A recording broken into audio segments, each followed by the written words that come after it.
Salat itu untuk siapa? Untuk kita apa untuk siapa? Salat itu untuk Allah apa untuk kita? Untuk kita. Allah nggak butuh salat kita, Pak.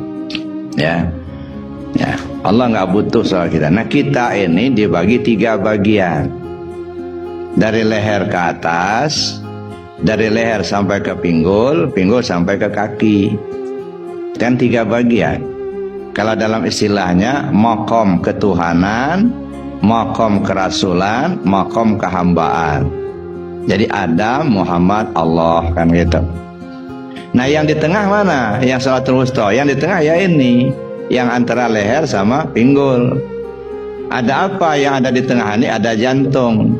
Jantung itu untuk apa? Hati bagi kita. Berarti sholatul wusta itu ingat hati ke Allah. Itu disebut sholatul wusta. Terus menerus gitu. Kalau secara syariat itu sholat yang ada berdiri, ruku, intidal, sujudnya. Itu sholat secara syariatnya. Jadi sholat secara syariat itu boleh dikatakan ya pelatihan, melatih kita supaya bisa mendirikan sholat. Ya dah. Ini kalau berdiri, ruku, intidal, sujud itu baru mengerjakan sholat, itu latihan. Kenapa saya katakan latihan? Karena di dalam salat syariat itu mesti terakumulasi 4 macam zikir, Pak. Ada zikir syariatnya, zikir tarekatnya, zikir hakikatnya, zikir ma'rifatnya. Ya, zikir syariat itu artinya perbuatan dan ucapan. Maka berdirilah kita, rukuklah kita, sujudlah kita, baca Fatihah, baca bacaan yang lain. Itu zikir syariatnya. Zikir tarekatnya, ingat hati ke Allah. Zikir hakikatnya, dirasakan siapa yang sholat, siapa yang berbuat. Zikir ma'rifatnya, dipandang, zat memandang sifat.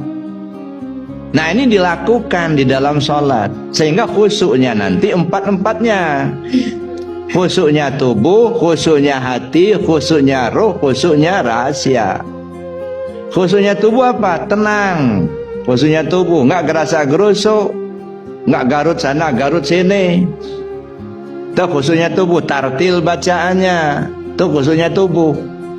Nah, ini ilmunya ilmu syariat. Jadi kalau mau khusyuk benar, Pak, hanya ngaji syariat nggak bakal, Pak. Ya, karena ranahnya beda. Kalau syariat itu ngatur bagaimana cara berbuat. Ya, perbuatan, ini sah, ini batal, ini halal, ini haram, ini wajib, ini sunat. Itu syariat. Paling-paling khusyuk tubuh. Khusyuk tubuh tenang, ya enggak gerasa gerusuk, itu kan. Bacanya tartil. Nah, khusyuknya hati, ingat hati ke Allah. Itu khusyuknya hati. Nah, kita ini kadang-kadang bukan Allah yang kita ingat.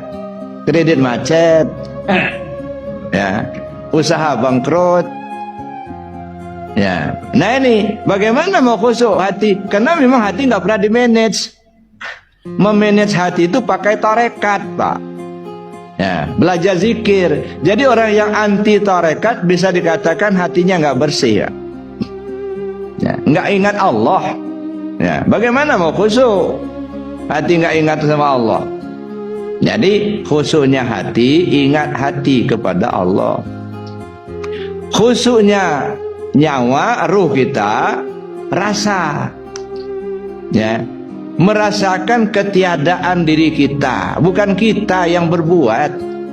Ya, enggak lagi merasa kita yang berilmu, kita yang kuasa, kita yang enggak.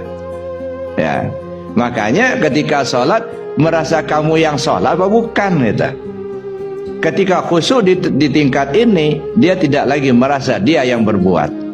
Nah, disitulah al-abid huwal ma'bud. Yang nyembah ya dia yang disembah itulah.